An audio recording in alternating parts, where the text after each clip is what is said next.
Hi everyone, my name is Liu Yifei and I stand before you today representing Xiamen University Tenkaki College. The topic of my presentation is Pedagogy in Motion, translating cultural heritage into contemporary dance theater through practice as a research. In our rapidly modernizing world, we often ask, does tradition belong only in a museum, preserved behind in glass? Or can it breathe, evolve, and speak to our current reality? This presentation explores how we can bring Asian cultural heritage to life on the modern stage. Furthermore, it discusses the shift in teaching philosophy, how pedagogy can go beyond merely transmitting technical skills to igniting the creative agency of our students. First, let us establish the context of this research. Traditional dance education often follows rigid, mimetic, model student copy teacher, and teacher copies tradition. However, in this study, I adopted a different core methodology known as practice as a research. In this framework, the rehearsal room is transformed. It is no longer just a gymnasium for physical training. It becomes a dynamic classroom and a laboratory. Here, we translate abstract philosophical inquiry and cultural questioning directly into embodied practice. To illustrate this methodology in action, I will present my dance theater work, Why Do You Touch the Bubbles, as a primary case study. This work digs deep into traditional Minnan Mazu belief, worship of the sea goddess who protects fishermen. However, we did not stop at simply celebrating tradition. Instead, we attempted to translate this specific local cultural memory into universal artistic language to address urgent global issues, specifically the current ecological crisis and the extension anxiety of the modern life. To construct a meaningful dialogue between the past and the present within this work, I established three core symbolic archetypes. These are not just characters, they represent three distinct physical states and deeply layered cultural metaphors. The first one is Lingmo. She symbolized traditional body. She carries the weight of history, the aura of divinity, and serves as a living text of Minnan culture. The second is fisherman. He symbolized the active body. He represented the traditional labor. Historical, his labor was scarce and visual, but on the logic of modern consumerizing, the industrialization, his value has been demolished and marginalized. The third is oyster. It symbolized the contemporary body. This is other. It present the alienated nature world, the polluted ecosystem, and metaphorically, the surprised free will of modern individual trapped in societal nets.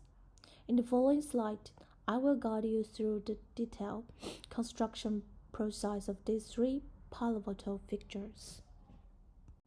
Okay, let's begin with Lingmo. In our teaching and creative process, we face a significant pathological challenge. How do we present the traditional Minnan female image without simply copying surface-level folk dance movement? We wanted to capture the essence, not just the form. We analyzed the ceremonial language of Mazu ritual and extracted a core element we called horizontal swaying rhythm. This is not a large, flash movement. It is subtle, grounded, and constant. This rhythm allows the dancer's body to oscillate between two states, sculpture divinity, the stillness of the status, and human hesitation. The trembling of the mortal girls, burdened by destiny. Through this, She becomes more than a goddess. She becomes a traditional soul silently gazing at the chaos of the modern world. And next, we examine the fisherman. The woman vocabulary of this character is derived from a famous Mingnan Pai Shong, the chest beating dance. Traditionally, this is the boisterous, energetic male racial dance performed to express joy and visuality. However, in our work, we apply the method of destruction. We strip away the joy. We transform that ritualistic and energy into mechanism, repetitive labor of movement to reflect the monotony of industrial work. When the fisherman falls into conflict, his explosive outbursts, originally meant for celebration, are recontextualized. They become desperate struggle for survival. This transformation powerfully symbolized the alienation and the violence of traditional labor in a high-speed modern society. Okay, finally we have the oyster. The oyster acts as the counterpoint to the previous two characters. It is a deeply ironic figure. It represents the marine ecosystem threatened by the very fishermen who once worshipped the sea, and it also mirrors the individual trapped in the net of modern life.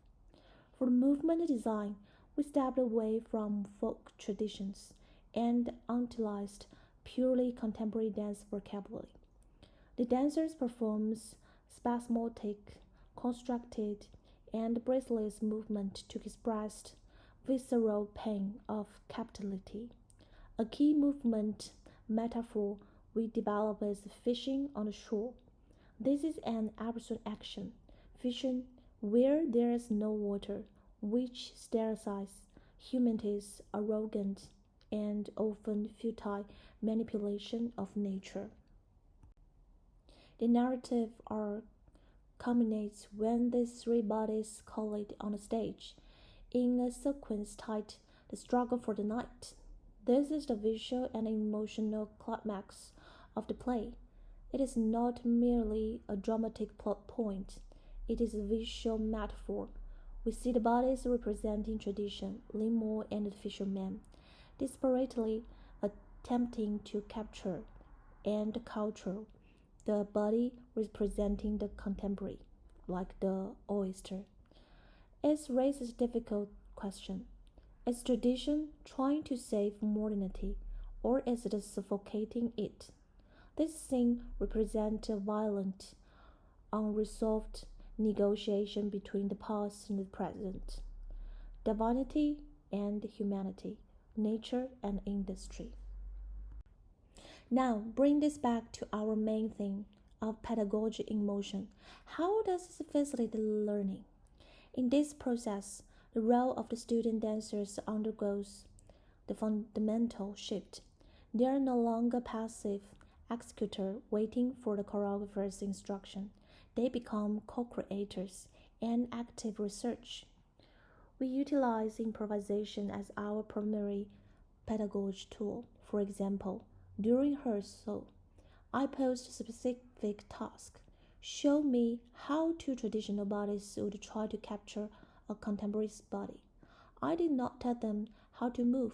During the improvisation, the dancers spontaneously grabbed the plastic waste probes lying into the studio to use the net. The unscripted choice was brilliant. It not only solved the movement problem, but immediately elated theme to address ecological pollution directly. This movement exemplifies the power of the dynamic classroom. Knowledge is not just taught, it is constructed through the physical integration and problem solving. To conclusion, I would like to summarize three key takeaways of this research for dance education and creation. The first, from living text to universal image, we demonstrated the local cultural heritage, like a specific Mazu belief, is not insular. It can be translated into artistic work with universal resonance to engage with global discourses like the ecological crisis. The second, embody dialectic. We show that the stage can serve as a site for philosophic negotiation. The conflict between tradition and modernity is debated not with words, but through the collision of different body languages. The third, pedagogically. The third, pedagogical innovation. Most importantly, the practice as a research model empowers students. It encourages them to critically engage with their cultural roots and give them the agency to reshape those traditions through the contemporary lens. This research is an ongoing journey, much like a dance itself. I hope this presentation has offered some insight into how we can keep our heritage moving forward rather than leaving it behind. Thank you very much for your time and attention. If you have some question, just email me.